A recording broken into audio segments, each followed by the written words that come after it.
Hi ಎಲ್ಲರಿಗೂ, welcome back to my YouTube channel daily diaries YouTube channel. ಇವತ್ತಿನ recipe is ragi halwa.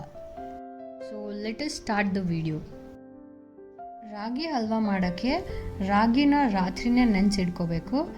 ಅದಕ್ಕೆ ನಾನಿಲ್ಲಿ 1 ಕಪ್ಪಷ್ಟು ರಾಗಿ ತೊಗೊಳ್ತಾ ಇದ್ದೀನಿ.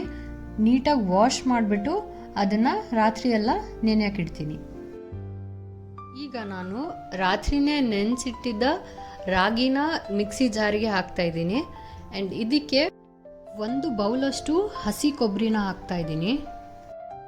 ಇದಕ್ಕೆ ನೀರು ಹಾಕಿಬಿಟ್ಟು ರುಬ್ಕೊಂಡು ಈ ಥರ ವೈಟ್ ಕಾಟನ್ ಬಟ್ಟೆಯಲ್ಲಿ ನಾನು ಸೋಸ್ಕೋತಾ ಇದ್ದೀನಿ.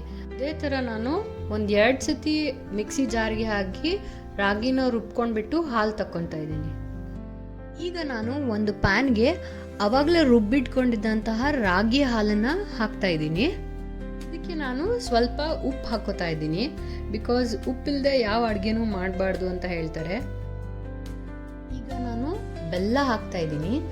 ಯಾವ ಕಪ್ಪಿಂದ ನಾನು ರಾಗಿ ನೆನೆಸೋಕ್ಕೆ ಅಂತ ತಗೊಂಡಿದ್ನಲ್ಲ, ಅದೇ ಕಪ್ ಮೆಷರ್ಮೆಂಟಿಂದ 1.5 ಕಪ್ಪಷ್ಟು ಬೆಲ್ಲ ಹಾಕಿದ್ದೀನಿ. ಈಗ ಎಲ್ಲ ಕಡೆ ಮಿಕ್ಸ್ ಮಾಡ್ಕೊತಾ ಇದ್ದೀನಿ. ಸೊ ಈ ಥರ ನಾವು ಮಿಕ್ಸ್ ಮಾಡ್ತಾನೇ ಇರಬೇಕು ಹಲ್ವಾ ಆಗೋ ತನಕನೂ. ಈಗ ಹಲ್ವಾ ಸ್ಲೋ ಆಗಿ ಗಟ್ಟಿಯಾಗೋಕ್ಕೆ ಶುರುವಾಗಿದೆ. ಸೊ ಗೈಸ್, ಯಾರಿಗೆಲ್ಲ ರಾಗಿ ತಿನ್ನೋಕ್ಕೆ ಇಷ್ಟ ಆಗೋದಿಲ್ವೋ ಅವರಿಗೆ ಈ ಥರ ರಾಗಿ ಹಲ್ವಾ ಮಾಡಿಕೊಟ್ರೆ ತುಂಬ ಟೇಸ್ಟಿಯಾಗಿರುತ್ತೆ. ಸೊ ಆಲ್ಮೋಸ್ಟ್ ಹಲ್ವಾ ಗಟ್ಟಿಯಾಗಿದೆ. ಈಗ ನಾನು ಇದಕ್ಕೆ 1 ಟೇಬಲ್ ಸ್ಪೂನಷ್ಟು ತುಪ್ಪ ಹಾಕ್ತಾ ಇದ್ದೀನಿ. ಈಗ ಲಾಸ್ಟಲ್ಲಿ ನಾನು ಏಲಕ್ಕಿ ಪುಡಿ ಹಾಕ್ಕೋತಾ ಇದ್ದೀನಿ. ಅಂದರೆ 1/2 ಟೇಬಲ್ ಸ್ಪೂನಷ್ಟು ಏಲಕ್ಕಿ ಪುಡಿ ಹಾಕ್ಕೊಂಡ್ಬಿಟ್ಟು ಮಿಕ್ಸ್ ಮಾಡ್ಕೋತಾ ಇದ್ದೀನಿ. ಈಗ ನಾನು ಒಂದು ಪ್ಲೇಟಿಗೆ ಸ್ವಲ್ಪ ತುಪ್ಪ ಹಾಕ್ಕೊಂಡಿದ್ದೀನಿ. ಇದನ್ನೆಲ್ಲ ಕಡೆ ಸ್ಪ್ರೆಡ್ ಮಾಡಿ ಇಟ್ಕೊಂಡಿದ್ದೀನಿ. ಇದಕ್ಕೆ ನಾನು ಹಲ್ವಾ ಹಾಕ್ಕೋತಾ ಇದ್ದೀನಿ. ಹಲ್ವಾನ ನಾನು ಪ್ಲೇಟಿಗೆ ಹಾಕಿ ರೆಡಿ ಮಾಡಿ ಇಟ್ಕೊಂಡಿದ್ದೀನಿ. ಇದಕ್ಕೆ ನಾನು ಗಸಗಸೆ ಹಾಕ್ತಾಯಿದ್ದೀನಿ. ಅಂದರೆ ನಾನು ಮುಂಚೆನೇ ಹುರಿದಿಟ್ಕೊಂಡಿದ್ದೆ, ಅದನ್ನು ಹಾಕ್ತಾಯಿದ್ದೀನಿ. ಆ್ಯಂಡ್ ಒಂದು ಸ್ವಲ್ಪ ಒಣ ಕೊಬ್ಬರಿ ಎಲ್ಲ ಕಡೆಗೂ ಹಾಕೋತಾ ಇದ್ದೀನಿ.